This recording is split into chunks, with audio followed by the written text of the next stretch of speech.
Disclaimer, this game contains material and themes of potentially blah blah blah, we get it. Alright, today we'll be playing the Exegesis of John the Martyr, a story of love and forgetting in 4 parts. Now I was recently looking for Hotline Miami mods, and I found this. Now this looks like Hotline Miami, kind of, but it's actually just a visual novel.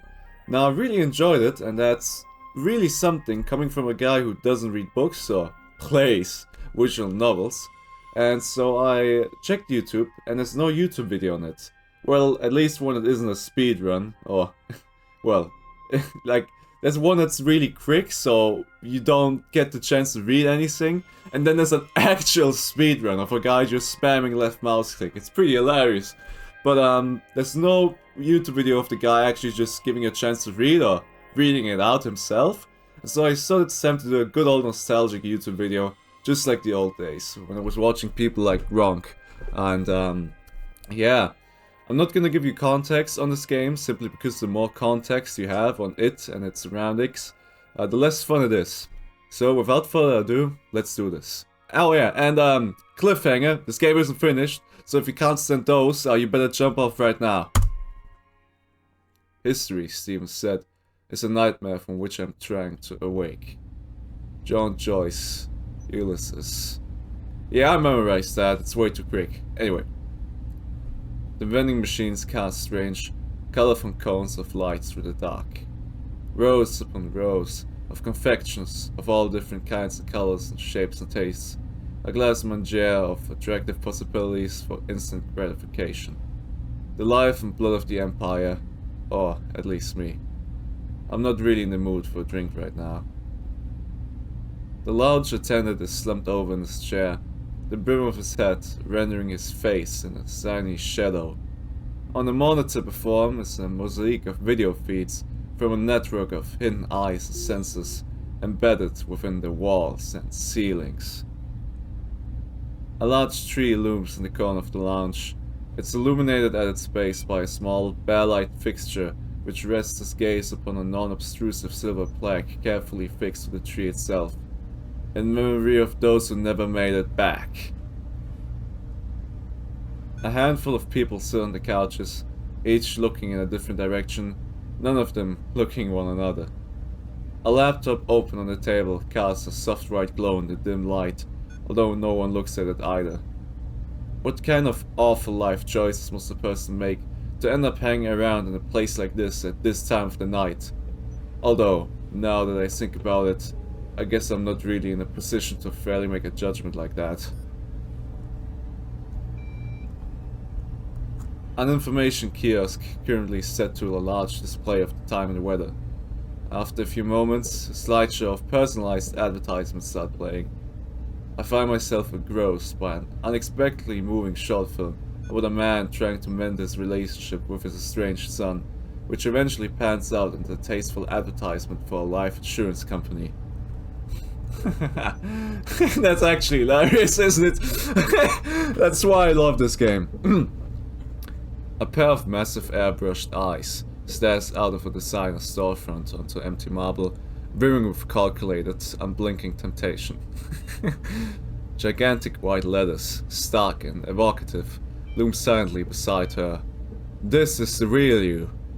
I find myself caught in a gaze for several moments, transfixed. The way she's looking at me. No, through me. Man, that's real scary, Kerr. I read a striking angular geometric figure. Cut from a titaniate slab. Impaired grin, or the nonsense of flight, so I'm told. The placard recounts a short history of the architect of the Ulysses aeronautical system and his childhood muse. A peregrine falcon that frequented the woods near summer home in youth. Before abruptly and unexpectedly turning into a rhapsody on the nature of daylight. My phone tells me it's supposedly some kind of representation of the beauty and elegance of flight, but to be completely honest, I fail to see even the most rudimentary resemblance to either the titulario bird or an aeroplane, or anything at all, really. Although actually, the longer I look at it, I can somewhat begin to make out the nascence of whatever it appears to be, at the very least, wings sprouting from the jagged edges, perhaps even flight. Or maybe it's just a trick of the light. Whatever. art never really was my strong point anyways. A table with a bunch of information pamphlets and fold-out maps stacked neatly across its surface. I absent-mindedly browsed them and find my eye caught by one particularly attractive brochure to a small town just beyond the borderlands. The ideal getaway for those seeking retreat from messy and unfulfilled lives. The growing uncertainties and anxieties of modern living have, in recent years, bolstered the town's popularity as a tourist destination. I slipped the brochure into the pocket of my coat, where I will probably never look at it again. Above a white stone base levitates some kind of strange geometric figure. A small silver plaque just beneath it is engraved with the words In the Regia in thin white letters, and nothing else. I place my ear close to it. Wait. I place my ear close. Oh, I can walk through that. I place my ear close to it, listening for even the faintest trace of magnetic hum. There's none. I read that already. The food court is closed for the night. It's a shame, I haven't eaten anything since this morning. Hopefully I'll have a chance to pick up something sometime soon. Sorry if I keep breaking character, but this game is just too funny sometimes. A young woman in an apron stands behind the counter, an empty look on her face as she absent-mindedly wipes on a glass.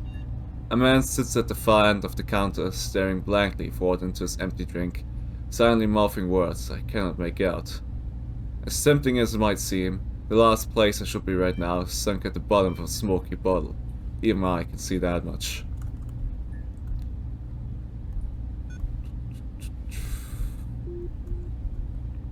An LED timetable listing all incoming and outgoing flights.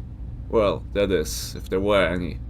Looks like I came in on the last available flight for the night, nothing else until just before the break of dawn, a lone outbound passage to Johannesburg. In lieu of absent times, a cascade of silent advertisements for various things I neither need nor want streams across the ticket. A man wearing a rather inconspicuous plain dark suit sits on the bench in the statue, looking at his phone absent-mindedly. He's got no luggage with him, and he's unusually calm, his heart rate and breathing preternaturally measured. Seems to be waiting for something or someone, probably me. I should eventually talk to him at some point. Hey you! I look up. It's the man sitting on the bench in front of me, just out of arm's reach, his left hand in the pocket of his jacket. Yeah, what is it? You're the one who was supposed to meet me here? The question strikes me as redundant. It's clear from the way he's looking at me that he already clearly knows who I am, and that he's been watching me for some time. Well, that will depend on who you are, won't it? Business of the Empire? Funny, me too. Well, if it isn't the Lord Inquisitor himself. I haven't heard that name in a long while. Thomas, Knight of Mirrors. His name sounds remotely familiar, but I'm unable to attach any greater significance to it. Nice to meet you then, Thomas. You can call me John. He chuckles. We stay still for several prolonged moments in silence, the dim hum of electronics reverberating through the marble stillness. His gaze cautiously passes over me, probing my stance, my body for vulnerabilities, structural weaknesses, exploitable points of contact, anything that can give an advantage should something go horrendously wrong. Eventually, he seems satisfied and relaxes somewhat. He touches behind his right ear, feeling a scratch. Somewhere in the hazy darkness beyond the glass, no less than half a dozen crosshairs watch my vital points intently for even the slightest probability of aggression. I check my watch, just before midnight. So... Right, sorry. I've got a car waiting in the lot. After you, if you will. Very well.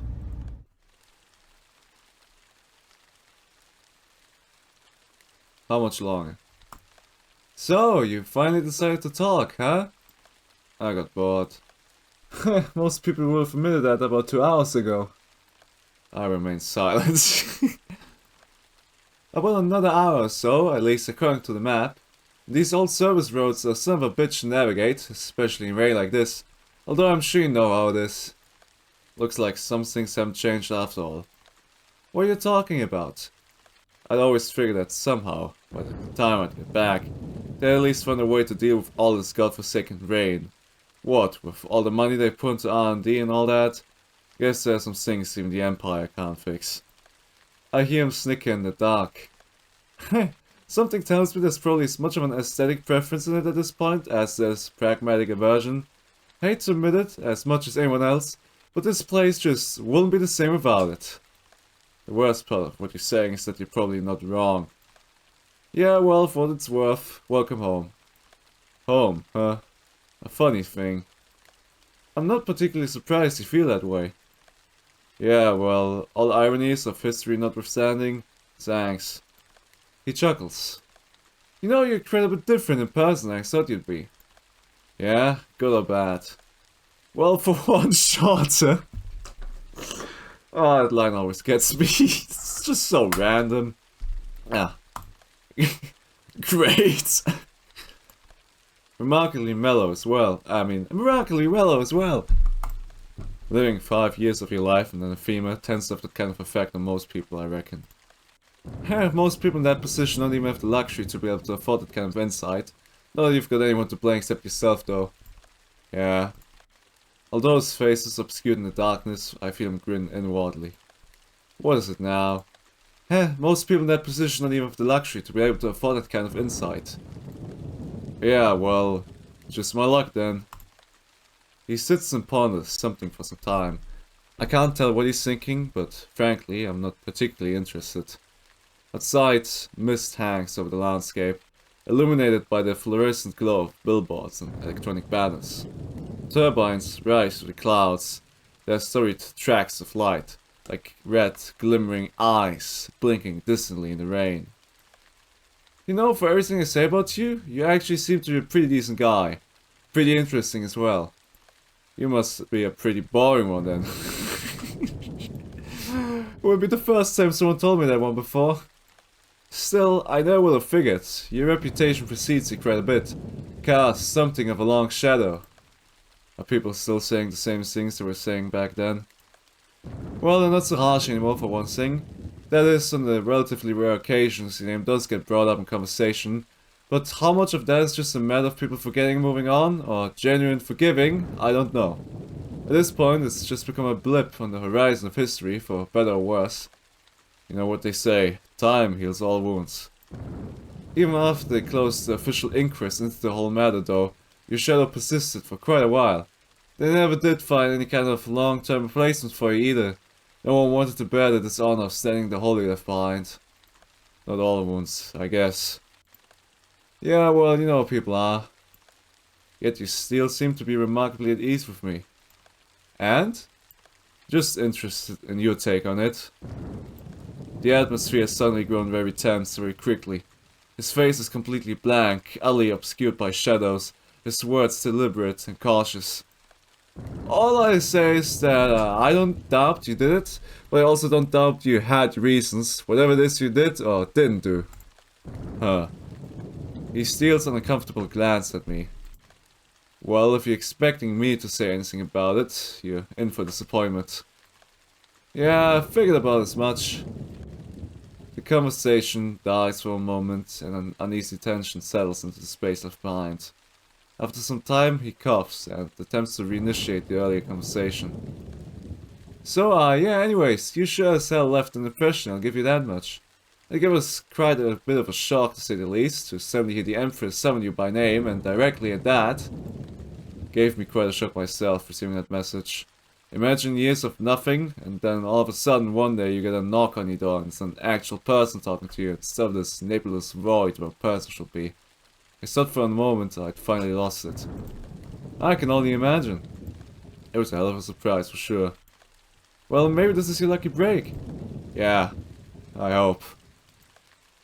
Another period of uncomfortable silence passes. So, how was it? Anyways. How was what? Port Ivory, that's where you were sent, right? He asked me this in a tone that's probably meant to suggest that he wasn't actually fully aware of this fact for the entire duration, likely long after this entire conversation.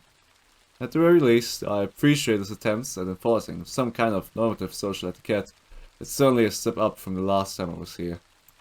Oh, yeah, it was fucking horrid.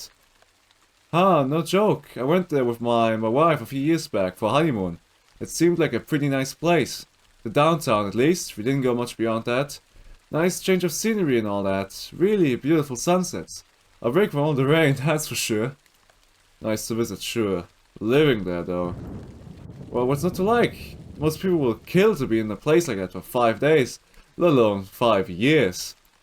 I don't know, man. You try living more or less entirely alone in a one-room apartment, spending every single day lying on the bed, staring at the same wall, literally watching the paint peel. Sometimes out the window, the world you can't step foot out into except in the dead of the night when no one's around. Eating the same Ceravax nutrient packets and meat bars and instant noodles every single meal for 5 years straight. And you tell me what's not to like about it. Shit, man. The sunsets were spectacular, though, I'll give you that much. And the city at night, there were all those tiny flickering lights stands like grounded stars, tracing out terrestrial constellations in the roadways and towers. Almost makes you believe there's some kind of meaning to all of this. Damn, man, I didn't take you for a poet. Oh, I'm the poet, just another leaking whistle of inane bullshit. We both have a laugh at that. I don't understand though, how is it possible that you spent all those years in a city of hundreds of millions without encountering a single person? Well, I didn't say I didn't encounter anyone, I'm not sure where you got that from.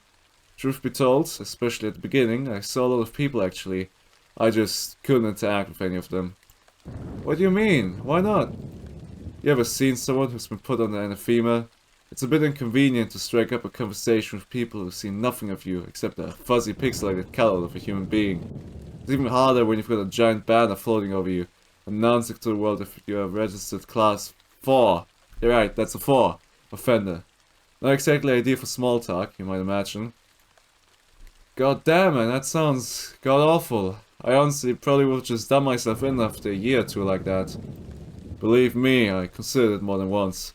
Especially the first couple of years. So, why didn't you? What kept you going? Internet pornography. Sin, by the way. I can't tell if you're being serious. Well, to your credit, I'm only half face serious. The other half I just spent doing whatever came to my mind at the time, I guess. Read a bunch of books, contemplated the transmundane, abused the karaoke booth at night when no one was around, passed some bowel movements, memorized the IKEA catalogs every month they came in. I don't know. Oh yeah, I forgot to mention that. I spent a lot of time looking at the furniture at IKEA. That too. I might just be a connoisseur of modern kitchen appliances by now. Good God, man. What a life. Anyways, to answer your question seriously, I'll admit I thought about it a lot at first. Killing myself, I mean. Almost came close to it once or twice even. Eventually though, I just realized I just didn't care enough to do anything about it. Things were a drag, but they weren't that bad. Like I said, you find things to pass the days. Besides, it would have been too much of a logistical hassle. It wasn't worth the effort, or the mess. I can somewhat understand that. Yeah. Well, not like it really matters anymore now. It's in the past, no use dwelling on it. Yeah. We drive on in silence for a good while after, with nothing but the sound of rain beating down on the roof. I can feel him beside, mulling over a conversation at length, weighing things in his head. The blinking lights of the distant aerials leave streaks running red, white, yellow in the pale night. Sometime later, on the horizon, something approaches. A bubble of errant light ensconced against the dark sky. The first sign of any kind of functioning human structure in ours. Its fluorescent glow is a strange and almost unwelcome presence in the vast emptiness we've been hurtling through. Hey, looks like a service station up ahead. You wanna pull up for a second and check it out? What? What for? Aren't we almost there? Gotta recharge the car, we're running a bit low. We're only about 100 or so kilometers out from Carcosa proper and should be able to make it on what we got right now. But I don't wanna risk it and somehow end up getting stuck out here in the middle of nowhere if something does happen for whatever reason. I figured you might be hungry as well. What with the flight and all. Might as well take the chance to pick something up. His comment suddenly reminds me of the gnawing ache, which has been gradually unraveling in the pit of my stomach over the past several hours, which heretofore I'd been conveniently somehow ignoring. A sharp pang of hunger cuts through my gut in response. Now that you mention it, yeah, I could use something to eat. Alright, cool. I got an error message. I get the same error message again. And here we are, the scene that's gonna get me copyright striked. I'm gonna stay and watch over the car. Come on back whenever you're done. Okay, speaking of the car, let's inspect that first.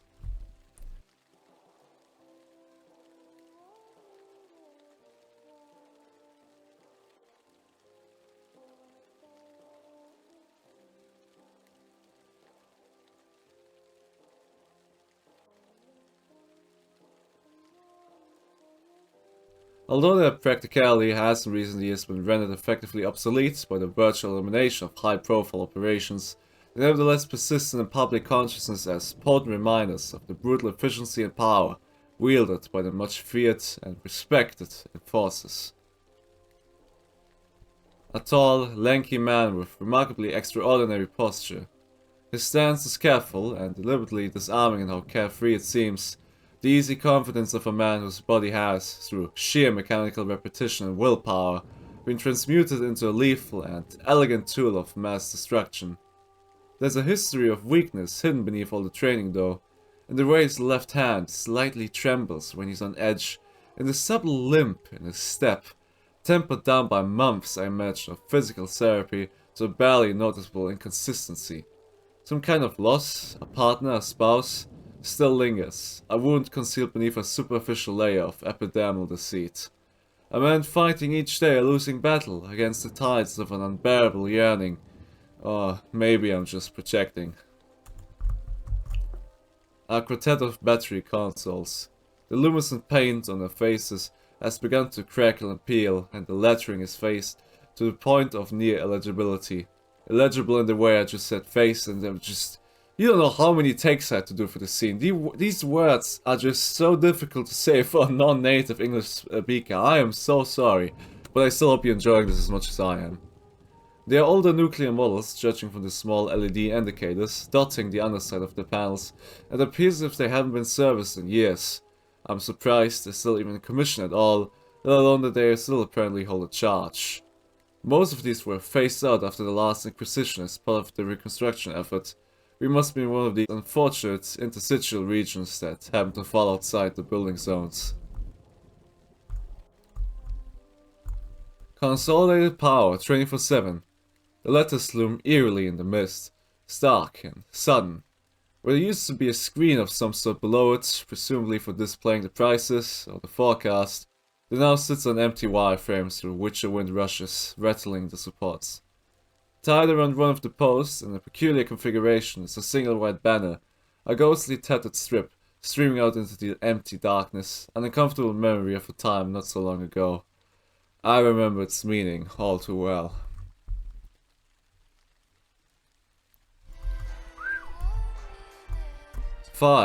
Six bodies, relatively fresh, blood not yet completely dried, in varying states of extreme mutilation. Trickles and chunks of viscera and other bodily fluids speckle the tiles, the ever-too-sweet effluvium of gore clopping out my nostrils. Their vicious, gaping wounds suggest a hefty blade, designed for splitting limbs and torsos. There doesn't appear to be much of a sign of a struggle, and their resonances seem to confirm that the attack was sudden and swift. Their faces, or what's left of them anyways, appear to be contorted in various displays of fear and horror, petrified in the early grasps of rigor mortis. Examining it closer, I notice that each of their eyes has been expertly removed post-mortem with surgical precision. Seems like a churchman passed through. Yeah, this does kind of look like the Purge, doesn't it, huh? I watched the movies, I think there's 3, right? Ah, great, love him. A discarded firearm lies beside one of the bodies. Its cracked walnut furniture is stained dark with blood and speckles of tissue matter. It appears to be some kind of shotgun of sorts. An ancient pump-action model, if memory serves me right. Likely looted from behind the wall panels of an old farmhouse, or from the mantle of a decorative set piece in an antique shop. The receiver has been completely destroyed, crushed by a grip so strong the steel has wrapped around the indentions where the fingers dug in. Inspecting it closer, I notice on the cover of the stock a small engraving Machine stamped in tiny monospace letters. Nolite de Bastardes Cabrodundum. And just beneath it are etched several crude lines. Some kind of tally, it seems. A body count, maybe?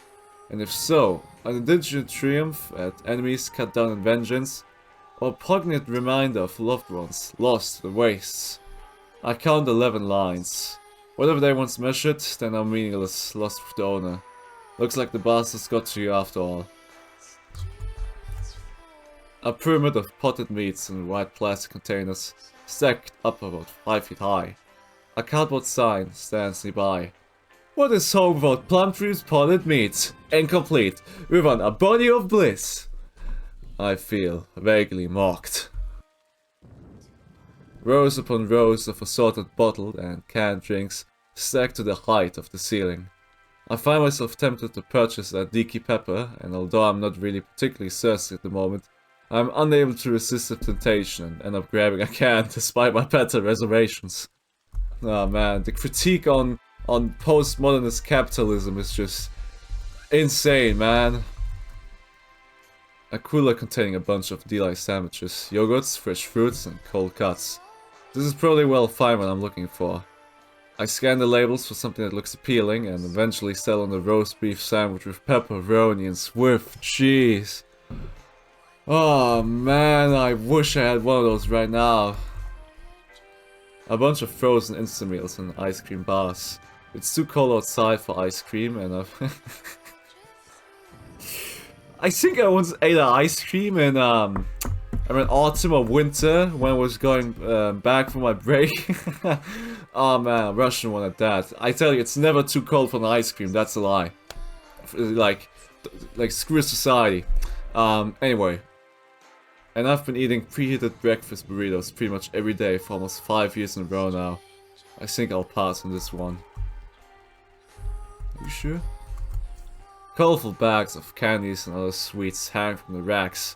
Chocolates and gummies and jellied fruits and assorted nuts and all other manner of confectionery. Yeah, just say it quick enough so nobody notices you don't know how to spell it. I glance at the pack of I glance at the pack of candied peach slices, which proves to be a fatal mistake as I find myself unable to place them back. Sighing in resignation, I accept the fact that I'm utterly powerless in expressing my desires both as a consumer and as a human being and move on to another shelf. And as an English speaker at that. A shelf stocked full of chips and other bagged snacks. Probably not substantial enough to sate my appetite. Plus, I'd feel pretty awkward having to deal with the excessive crunching for the rest of the drive. I'm sorry, this level just, I think this or the next one was where I decided I just had to make a video. Because the writing in this shop, I just love.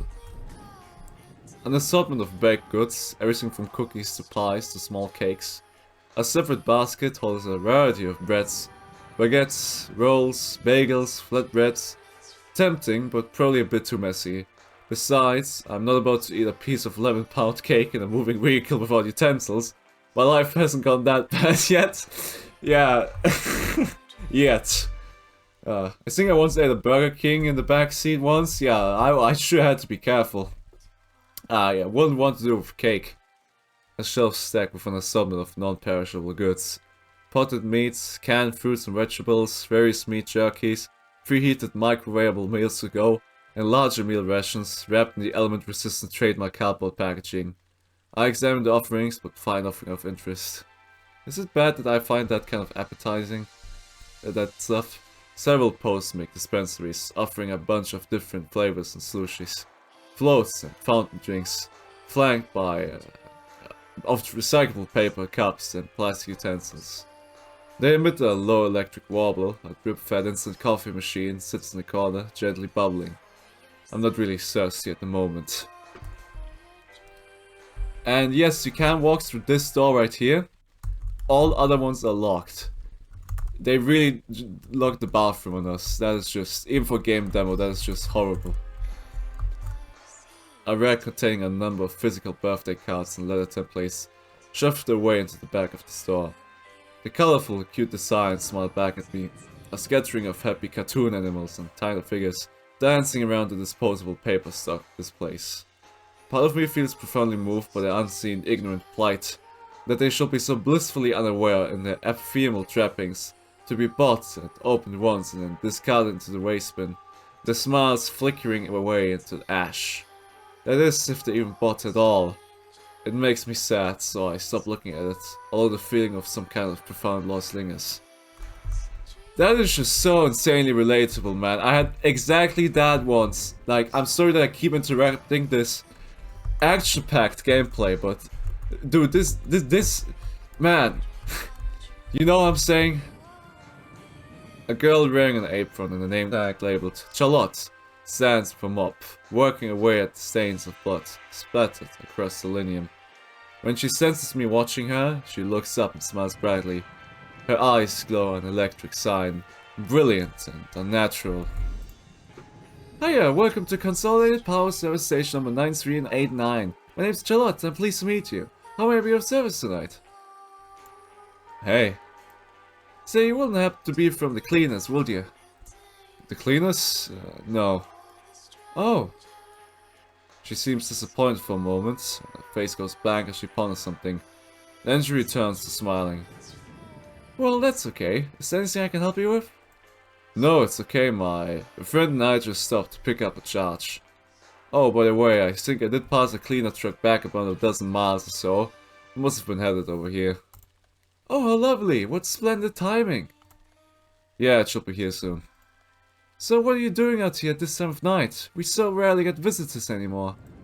She looks away sadly for a moment, but then quickly snaps back with another smile, even brighter than before. Her eyes are suddenly wide. So today has been quite an exciting day indeed. You're the 7th customer to pass through here tonight alone. Oh yeah? Must have crossed my lucky stars this month. She giggles happily to herself in a dialogue. Just another stranger passing through, that's all. Heading into the big city, huh? So it would seem. Your first time here? No, I used to live here a long time ago. Returning home then? Well, welcome back, stranger. Thanks. I shift uncomfortably and find my attention caught by a tiny splatter of blood by her left foot that almost resembles a smiley face. So, if you don't mind me asking, what exactly happened here? She sighs and looks down at the pile of dismembered limbs and bisected torsos. Oh, just an unfortunate mess, isn't it? A few hours ago, while I was tidying some things up for the night, some people came in here and all up in a hurry and started messing everything up. They tried to take stuff without paying, told me I didn't have any money. One of them even had a gun and he was yelling at me. I never saw it see a gun in my life, let alone have one pointed directly at me, and so close as well. It was all really quite shocking. They were very rude. I'm sorry you had to go through that. What happened after that? I don't know, it all happened so quickly. They told me to get behind the counter, so I did, and then all of a sudden I just heard a strange sound. Something like rivering or a humming and then screaming. It only lasted a couple of seconds, but it was such an awful noise, like nothing I'd heard before. I see. Did you see anything? Did you happen to see? Did you? Oh man, the way she just talks just gets to me, like completely unscathed by something that's a bit more brutal than the normal Hotline Miami games. I see. Did you happen to see what was going on? Yes, there was a man wearing some kind of hood or mask or something like that. I only saw him from behind, but he had these sort of blades that looked like coming out of his arms. I don't know when he entered, didn't hear him. For one moment he wasn't there, and the next moment... She waves a hand at the mess of girl decorating the tiles and makes a face. What'd he do afterwards? Well, it was the strangest thing. He told me to stay behind the counter until he left, and not to look at his face, so I didn't. But he had a very kind voice, and he told me I shouldn't be scared, that he called for a cleanup crew to come sort everything out. He even offered to cover the cost of it, although I said no, I didn't want to inconvenience him any further. Strange indeed. Huh, interesting. Yeah, it was really something, alright. She looks into the bucket of frothing blood water beside her, contemplating something. She seems to suddenly notice the various items I'm carrying in my hand, and her gaze widens. Oh hey, I'm so sorry, I didn't mean to keep you waiting. Do you want to purchase something? Oh yeah, no, that's okay, don't worry about it, I just, yeah. Okay, is that everything? Yeah. She looks down and rapidly blinks several times. Over the counter, the ticketing machine beeps to life. Okay, your total comes out to 1268 U. I feel my phone vibrate in my jacket pockets, and she smiles at me patiently as I mumble out an embarrassed sorry, and fumble with the stuff in my hands, awkwardly shifting my grip on them several times, before finally arriving at the configuration which allows me to reach into my pocket, remove my phone and confirm the purchase. Man, the writing in this game is just over the top! I silently remind myself to purchase a new vocal interface as soon as I get into the city.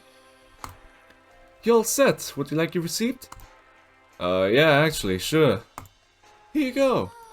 She waves her hand, and a second later, my phone vibrates for a notification. Is there anything else I can help you with? No, thank you, though. I should probably get going now, I've already been here a bit too long. But hey, best of luck sorting through all, this, alright? Thank you, and thank you for shopping with the Consolidated Power Company. I'm sure things will be okay. Have a safe trip home, okay? Thanks. You stay safe yourself. Have a nice day. She waves at me, and then, still smiling, she returns to mopping the floor, gently humming along to the song playing on the radio. It sounds familiar, like something I've heard a long time ago, but for some reason I can't quite place where I heard it, or in what context. Shit, I should get back to the car. You don't say. A body is slumped over against the front tire in an unnatural position, almost as if asleep. It must have been the driver. Unlike the others, this one bears no signs of mutilation of any kind. The eyes are intact, and the only marks of violence are two barely noticeable holes at the base of the skull. A double tap at point blank, two subsonic bloomerounds, delivered in rapid succession, leaving no exit wounds, no blood, save for a minuscule trickle.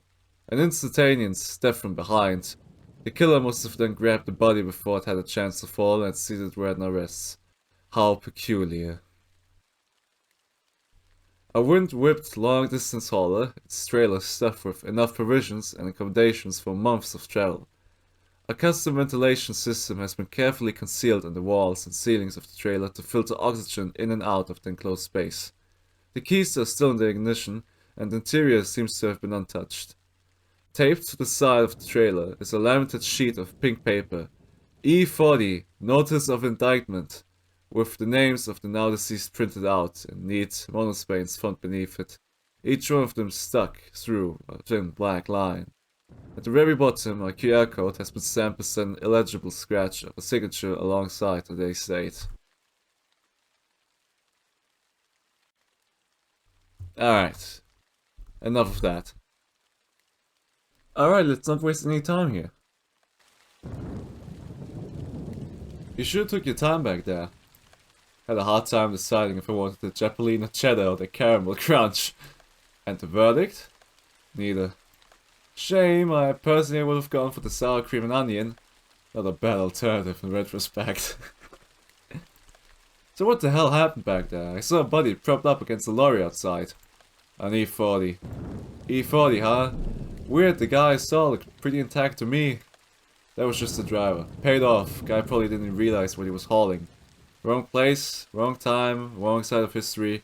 You know how it goes. The actual targets were inside the place. Tried to stick it up, apparently. It was a real goddamn massacre, alright. Absolute carnage. You should have seen it. Count me out on that one. What about the girl? She looked remarkably lively for someone who just witnessed a massacre up close. Wasn't she hit? Did you see her eyes? Company property, down to the DNA. Besides, according to her account, she didn't see anything. You trust her? You know what they say about innate and lying. Even if she killed, she had no reason to. And if there was even the slightest suspicion she did, for whatever reason, it's just a matter of pulling her locks. Besides, does it really matter? It's not like it's a business anyways. Well, you got me convinced. Doesn't seem like it takes much to convince you of anything, to be honest. We both have a good laugh at that. So, you ever seen a rectifier? rectifier work? Not in the moment, no. But a lot of second-hand stuff. Back during the struggles, every once in a while we'd come across places marked by the church. People nailed to wooden boards, their insides swallowed by dark clouds of flies. Bodies swinging up high in the trees, shivering in the wind, dozens of them. It was real spooky stuff.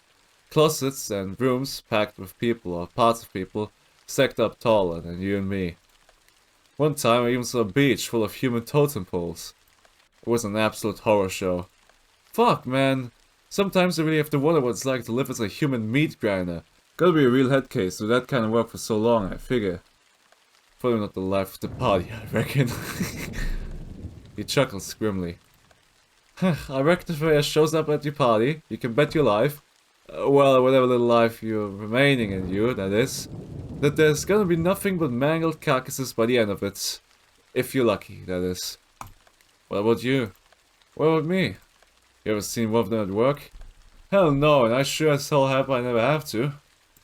The first and only time I did see the aftermath of one, I'd only heard stories about them, and I figured, you know, that's the kind of stuff people make up, shoot the shit about to pass the time. Modern horror stories the church exaggerates to give people a sense of gravity. But a few years back, while on business in the Jewel, a guy got hit in the hotel I was staying in. Ceremony, I think the charge was. They called me in to fill a report because I just happened to be the highest ranking inspector on scene that day. Never mind that I was working corporate at the time. Mind you, it wasn't as if I'd never seen a body or anything like that. Hell, I used to run audits down south near the borderlands, and let me tell you, I've seen more bodies than a lifetime is worth. And then some... He clears his throat comfortably. But anyways, I was just thinking, you know, I'd go in, have the drone run some scans, sign the printout, validate the form so they know where to acknowledge it. You know the standards, in and out 5 minutes at best. I'd even left the stone on upstairs, thinking it wouldn't be long at all. I was told to prepare myself, but you know, truth be told, I kinda just thought, well, how bad can it be, and casually strolled in. But honestly, I don't think any amount of preparation would have prepared me for what I saw in that room. He coughs and shifts in his seat. The entire torso was completely cut out, flayed down to the bone, and the skin and muscle pulled over his head, suspended from the ceiling with wires hooked into the flesh. I don't even know what happened with all the stuff inside him, and honestly hope I never have to know. That was just after they started collecting the eyes as well. There were these two gaping black darknesses where the flesh had been hollowed out, and I made the mistake of looking into them for some reason. According to house specs, this was all done while he was alive too. Can you believe that shit? Don't ask me how that's possible, I have no fucking idea. That's something, alright. Man, I saw I'd see my fair share of pretty fucked up things, but that just went so far beyond what I saw was even possible. I don't even know how these guys come up with this shit. It's fucking fucked, I'll tell you that much. He exhales deeply. So, what'd you do? Well, the first thing I did, I threw the fuck up. Almost kicked down the damn door to the bathroom, trying to get to the sink in time. You know, the worst thing about it, the thing that stuck with me the most, wasn't even the body. It was the smell, it was nauseating. Yeah, I know what you mean, the smell does tend to get to your head. No man, you don't understand, it wasn't the smell of death, but dandelions. The guy used air fresheners, scanned like dandelions to mask the stench as he worked. We found dozens of them scattered around the room. What the hell? Not a spring has passed since then where I smelled dandelions on the wind and not automatically think back to what I saw at night. I had nightmares for months afterwards. God damn, it's pretty fucked up. I'm sorry you had to see that. Yeah, well, it's not like it could have really been helped anyways. Internal pulled an investigation after they detected some instabilities in my next baseline and offered to sack the guy who'd called me in to do the report. But you know, I figured it wasn't his fault. No one's fault, really. Just a matter of shitty luck. Wrong place, wrong time. You know how it goes. Yeah. Anyways, it's in the past now. Whatever. Life goes on. How long was it again? 3 years now. That's not such a distant past. Distant enough to be forgotten, sure, but not for the horror to pass completely. The conversation falls into an uncomfortable silence for a moment as I struggle for something to lighten, or at the very least, change the direction of the conversation. That definitely is pretty weird though, I didn't even realize they still operated much anymore. I guess I was under the impression they just sort of became obsolete after the struggles. He coughs, an artificial expulsion of held breath, and takes in the direction, however awkward, in stride. On the contrary, actually, judged when activating them more and more within the past years or two. There were 3 weeks, a year ago, to 2 ago actually, just before the hunt, where every other day people were discovering these horrifically mutilated and mangled bodies in all kinds of places, on other continents even. Every single one of them plastered with an E40. Strange thing is, we were told explicitly not to acknowledge him. But stranger yet, the church never said anything about it either. No documentation, no logs, nothing. Nobody came to collect the slips either. What the hell? Why? Who knows? They're the kinds of things you learn not to stick your head into anyways. Best for everyone's sake not to get involved in the business of spooks. That kind of shit burrows deep inside of you and eats away at your life in ways you'll never be able to recover from. Hell, I'm glad I got transferred when I did. Spent too much time creeping around in the dark in places people wandering eyes weren't meant to gaze into. It starts getting to your head after a while. Yeah, I get what you mean. Given the things I've heard about you, I'm not really surprised. You really got the bad end of the deal, sounds like.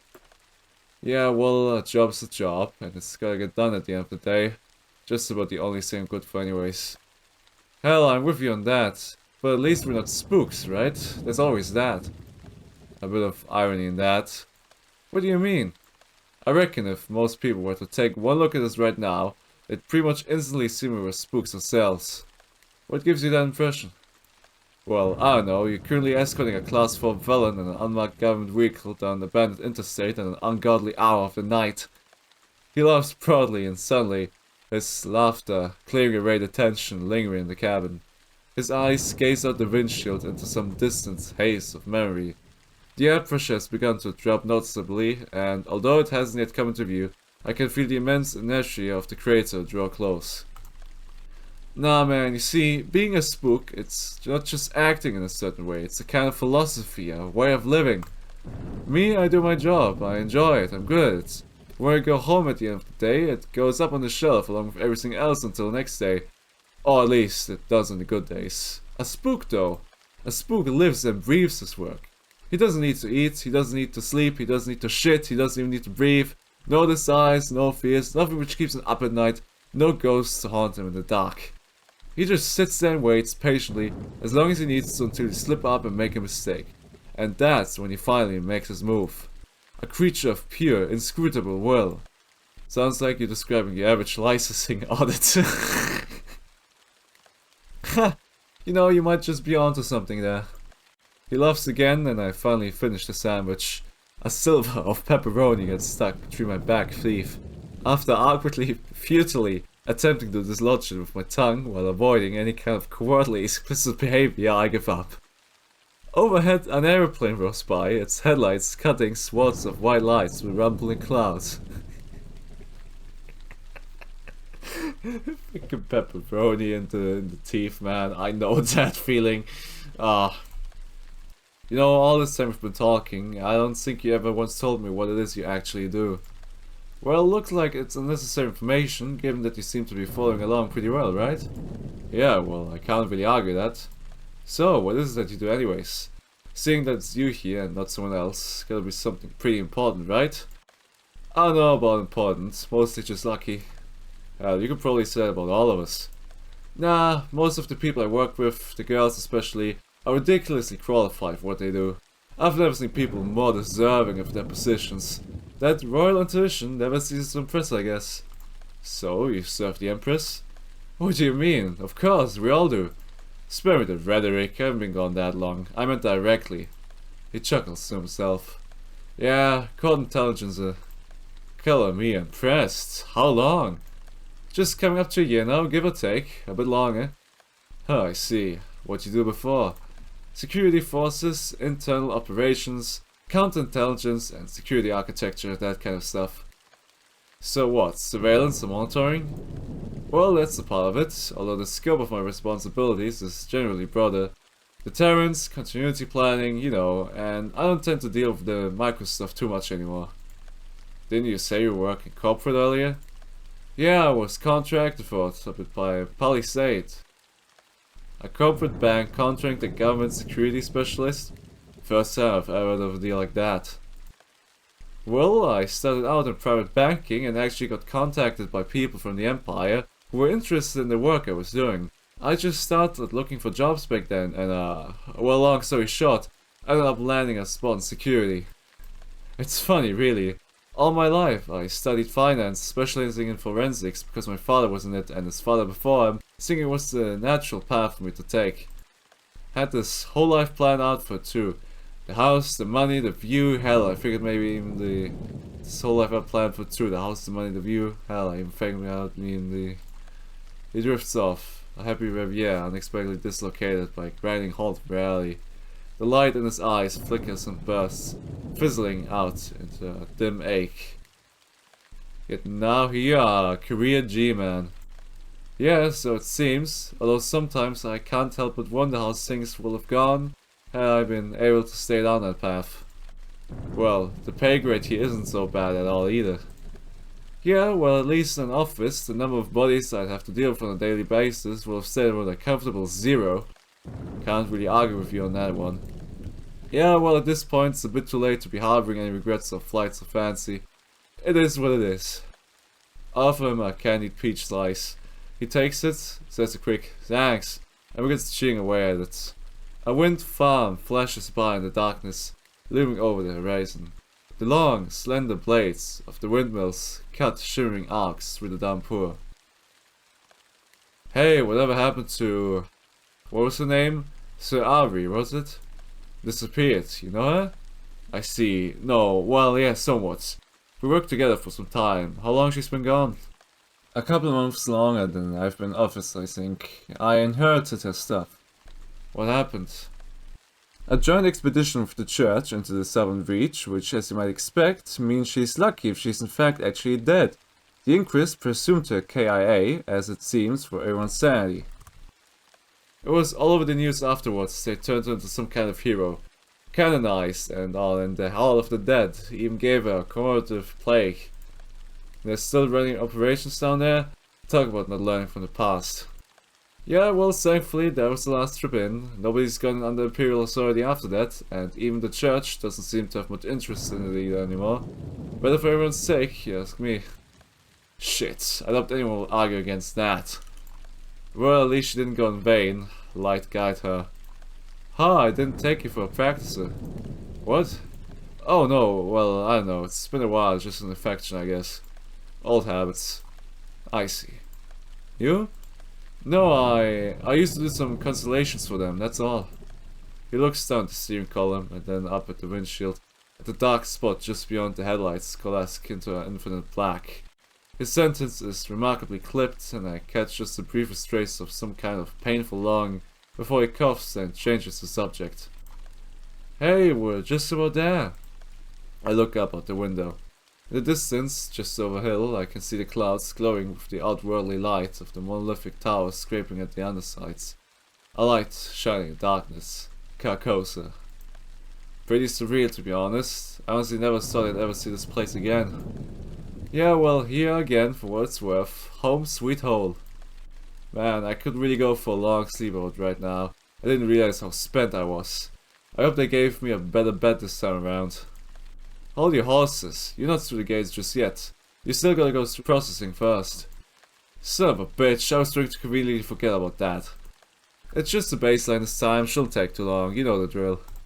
It's possible that they might call you in for more comparative trauma profile later, given how long you've been gone, but I wouldn't worry too much if I were you. Hopefully the bureaucracy's become a bit less inscrutable this time around. If I ever have to spend another 4 hours in the rating room again in this day and age, I would just commit an act of treason. You start saying stuff like that, they might just send you right back. I'd rather die, honestly. Well, if it's any consolation, I went in for my yearly a month ago, and it only took about an hour at most. And you know about how those things go, so unless something's gone horrifically wrong within the past 4 weeks or so, you should be good. I've never heard kinder words in my life. Anyways, just in case you fell the baseline or for some reason you're walking into a firing squad, I'm just gonna let you know that it's been a pretty good time. Once you finish with it, someone else is gonna take over from there. I don't know when we'll meet again, but if we do, I'll buy you some noodles or something. Well, here's to hoping I'm not walked into a black room and shot in the back of the head as soon as you drop me off. I could use some real noodles for a change. You've got my word on it. Knight's honor. emotions behind him. In the back seat there's a helmet. When I tell you to, put it on, lean back and try to refrain from moving as much as possible. I look behind me and indeed, there's a rather bulky helmet of ominous design sitting on the back seat. I find myself disturbed by the fact that, somehow, I hadn't noticed it when entering the vehicle. Picking it up, I note its considerable heft and some kind of breathing apparatus from its otherwise entirely blank interior. It appears to be made of some kind of dense metal with a thick ceramic exterior plating. I find myself mildly concerned about the strain it will have upon my shoulders. What the hell is this? The latest and greatest in fashionable headwear, courtesy of the Empire's finest. It blocks all incoming and outgoing psychic activity and prevents interference. Consider it a safety precaution, if that makes you feel any better. Do you actually expect me to put this thing on my head? Well, it's either that, or we do it the old-fashioned way. If it's any consolation, I had to wear it too when I was first brought in. Just consider it a formality. Some kind of formality. I turned it over in my head, looking for anything that might even remotely indicate an orientation. After several moments, I observed what appears to be a small set of what I assume, or rather hope, to be ventilation shafts, and after remotely entertaining the possibility that if I wake up, it could be very placed on the worst part of the left, I carefully placed the device on my head. You are about to take the centralized psychic baseline evaluation. Although you are expected to answer as truthfully as possible in a timely fashion, do not overthink your responses. It is highly encouraged for you to give the first answer that comes to mind. Your responses will be monitored and recorded. When you are ready to begin, please recite the words printed on the wall in front of you. A brightness shining in darkness, which darkness could not comprehend. Very well, let's start with systems, shall we? In this section you will respond either with yes or no to each of the questions asked. Stare into the circle on the wall in front of you when you are ready to begin. Do you feel alone right now? Yes. Have you ever felt what it's like to be alive? Yes. Do you derive pleasure from spending time in the company of others? Yes. Have you ever allowed your heart to be broken? Yes. Did you see the sunrise when you woke this morning? Yes. Do you have a place where you feel you can be yourself? Yes. Have you ever been convicted in an offense which resulted in your arrest? Yes. Do you have a happy childhood? No. Do you currently have a permanent home address? No. Do you feel like you are part of something greater? Yes. Do you believe in the perseverance of the soul after death? No. Have you ever been in a situation where you felt yourself losing control? Yes. Have you ever been to the ocean? Yes. Did you like it there? Yes. Have you ever seen someone die? Yes. Was it someone you knew? Yes. Do you feel your life is valued by others? Yes. Do you value your own life? No. Have you made any significant connections with others in the past year? No. Have they given you a place where you can go when you want to be alone? No. Do you ever find yourself entertaining dark or malicious thoughts? Yes. Do you currently feel satisfied with your job? No. When you were a child, were you afraid of the dark? Yes. Have you ever spent time in a foreign territory for longer than 6 months? Yes. Did you miss anybody or anything when you were gone? Yes. Do you have a place where you can call home? No. Has anybody ever shut the door on your face? Yes. Do you currently subscribe to any notions of a higher power? Yes. Do you ever experience thoughts or believe that you were destined for something greater? Yes. Would you consider yourself special or unique? Yes. Has someone ever accused you of doing something you did not do? Yes. Did you ever feel like you're a fraud or an imposter? Yes. Are you currently part of a system that is larger than you? Yes. Do you feel trapped? Yes. Has someone you trusted ever abandoned or betrayed you? Yes. Have you ever felt an urge to resist the system? Yes. Are you alone right now? Yes. Do you have a name? Yes. Were you taught how to control your emotions? Yes. Do you trust the system to do the right thing? Yes. Do you feel comfortable in the company of strangers? No. Have you ever witnessed a ghost? Yes. Do you ever feel like there's something inside you that's missing? Yes. Have you ever betrayed someone who's trusted you? Yes. Have you ever killed someone intentionally? Yes.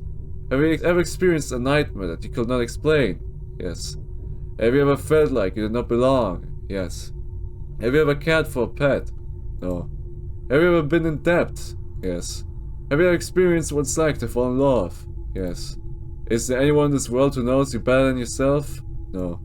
Do you believe you have the power to protect those you love from the things that can hurt them? Yes. Have you been answering all these questions truthfully? Yes. Alright, let's move on to calibration. In this section, you will listen to each statement and repeat it back to the best of your ability, while concentrating on the meaning of the words. Stare into the circle on the wall in front of you when you're ready to begin. I am living the life I want to live. I am living the life I want to live. I am proud of the things I have done. I am proud of the things I have done. I am capable of differentiating between right and wrong. I am capable of differentiating between right and wrong. I am capable of changing my life at any time. I am capable of changing my life at any time. I can accept the things I cannot change. I can accept the things I cannot change. I have the courage to change the things I can. I have the courage to change the things I can. I am unashamed of the life I have lived.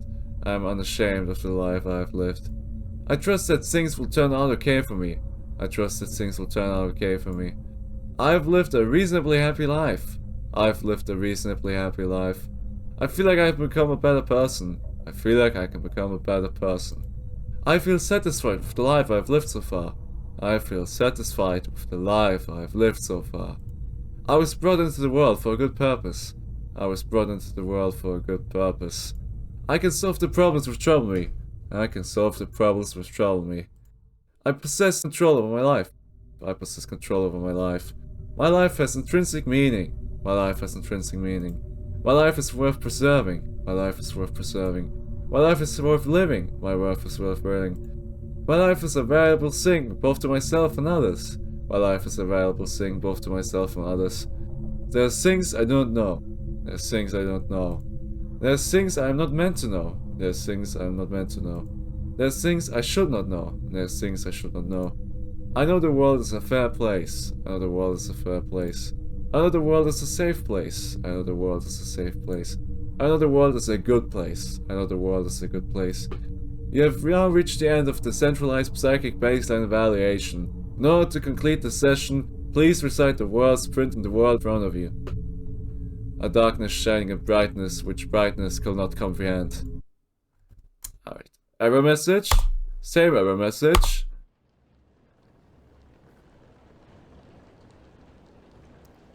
Bodily sensations return to me in a spasmodic jerk of light. I find myself sprawled out in a bed in what appears to be a sparsely furnished studio apartment. I quickly check to see if all my body parts are intact. To my pleasant surprise, everything seems to be where it should be. I sigh in relief. Across the room, a rather stern-looking giantess towers over the kitchen island, shooting something. Calm, bottomless brown eyes, flickering like twin agent embers. Isolde, the Undying, I remember her well. Hello. I sit up and struggle to situate myself both geographically and temporarily. The shutters on the windows are closed completely, and I notice several heavy boxes stacked up against the far wall. My things? Isolde? What? Where am I? Your apartment. What are you doing here? What am I doing here? What time is it? 0724, you fell asleep in the car. I carried you up.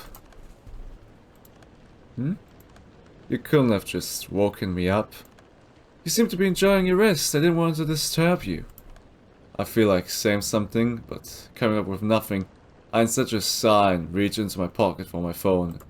It's with me. You were running low. I took the liberty to charge it.